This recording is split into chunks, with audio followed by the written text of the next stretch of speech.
Hey, what's going on, everybody? It's the Stacking Kid here, and today I wanted to show off some coins I recently bought. And by recently, it's been over the kind of the past few months. Haven't been super heavy, but whenever I see something that's a good price and I want it, I'll pick it up.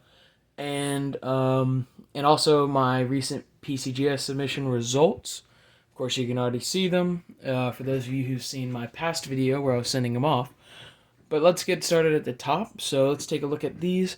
It's just 4 standard silver quarters, random dates. I don't really care, but they're just standard. I found them at a pawn shop for 1.6. Oh no, sorry, 16 times face. So $16 for a dollar face. Unfortunately, I accidentally paid sales tax on it because I forgot in Virginia. I forgot that there is no sales tax on precious metals, and I didn't bring that up to the pawn shop because oftentimes these kind of shops forget. Next up, at an antique shop, I picked up these 2 coins. This was actually on the, we were in Tennessee on the way back from Virginia, and saw these. These were actually in junk bins. Believe it or not, this very nice example of a 1945 Walker was in a junk bin. Get y'all a closer look at that. Pretty nice. You can't really see, it's probably a high AU, maybe a low MS. I'm not really great at grading walkers. These are a coin I've never really gotten into, but so what it's important to remember is that at these kind of places, antique shops, that almost always have overpriced coins, especially in a junk bin, right?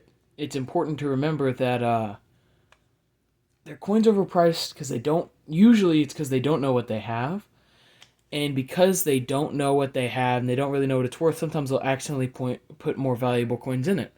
So they had all their quarters. Well, their Washingtons and their standings at $7.50 a coin. Also, for this one, I paid I believe $14 for, which is overpriced for these, but because most of them were like cull, not very good, standard ones. That one's maybe a $35 coin. And this one right here, Standing Liberty, and I'd call it a VF20, maybe a VF25, but it's a 1919. It's always nice whenever you can see the date well, and the coin's in decent shape, but for those older date Standing Liberties, whenever you can visibly see the date, not too much wear because these were weak strikes, you should almost always pick it up. And even though $7.50 is kind of a high price for them, in a junk bin where most of them were cull, right? Kind of like worse than that condition, then but it's just a matter of looking for the good deals. So kind of recently, I bought this 1876 Carson City VF20 by PCGS, graded by PCGS. Now, can't really remember what I paid for it, but it was probably around $75 or something like that. Decent price for this coin. No, it's worth more than that on the price guide. Of course, those price guides are always a little high. That's what they may get in a public auction or something like that. But it's usually not what they get on eBay. This 1883 Carson City, got this one pretty recently for $75. Decent price on this coin. I mean, I've seen this one has obverse damage, as y'all may be able to see. See those little dots right there? If it weren't for those, this would be actually a pretty decent coin. $75 would have been a steal, but $75 is a below average price, but it's decent. Picked up this 1880S MS66 Morgan, which just a beautiful coin. Common date, but absolutely beautiful. Love to see these, and I paid $225 for this, which is well below market value, which I think PCGS price guide is at $375. Can't quite remember that one. Already went over those coins. So these are the coins I actually submitted for grading. Let's get started with this one. This is a 1904. This actually graded about what I expected it to. 1904. Bought this in a junk bin a long time ago for around $18. Wanted to submit it just because might as well. And this was actually my first submission ever. So, made a couple mistakes here, but this coin, made some money on. Easier to sell that way, but I don't plan on selling it anytime soon. I think that was probably like my first high condition Morgan, or good condition Morgan. This one, man, I kind of got hurt on this one because I believe I paid $60 for the coin, something like that, maybe like 57.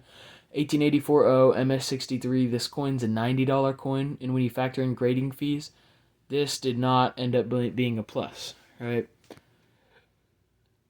So the reverse is amazing. It's great. Like that's an MS64, maybe pushing 5. The obverse, I got a. When I look at it under better lighting, I see the contact marks that hurt the grading, right? But it's tough for me to say like that coin is a. You can see them there, the contact marks. Of course, it's an MS66, which I'm not saying that coin is. You see those contact marks on there.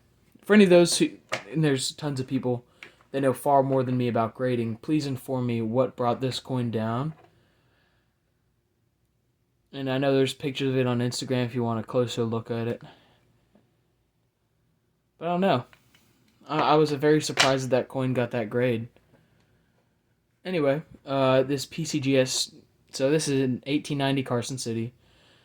I was debating on whether or not to send this coin in. Probably shouldn't have. I knew it was genuine, so whatever. But I guess this will make it easier to sell, and I did pay $17 for this in a junk bin, which is just one of those amazing finds that you have every now and then, because I mean, this is the only one I actually found multiple at this coin store, but after this one, I was like, I kind of felt bad taking them.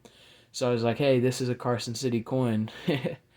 But yeah, kept this one though, bought it for $17. And, maybe it brings up the value just because it's graded and Carson City coins are faked a lot. But I don't know. This is an 1881S. That's an 1880. But anyway, 1881S, MS64. I was hoping for a semi-proof like on this coin. Unfortunately, didn't get it. Hope y'all can see why I was hoping for that. It's got really nice fields. Nice coin. On this coin, I think I made a profit on it after the grading fees. And maybe, I think the grading fees probably did help this coin some. But let's take a look at some of these. Bought this. This is a French uncirculated set, or proof set, I don't know. I don't know much about it. The Monnaie de Paris, made in France. Nice little coin set. Paid $30 for it. I looked at eBay sold listings for $60, so I could probably get at least $40 or $50 if I wanted to resell it. But I may not. I'm really not sure what I'm gonna do. Anyway, I just wanted to share this with y'all. Share with y'all the for those of you who saw my last video about those, and I know I haven't posted in a long time, and I don't know, I'll think about posting more often, but I'm just going to make videos like this every now and then, and I'll probably come out with a video on my outlook on silver and gold, if anybody cares to watch. Anyway, I'll see you on the next one. Make sure to like, share, and subscribe.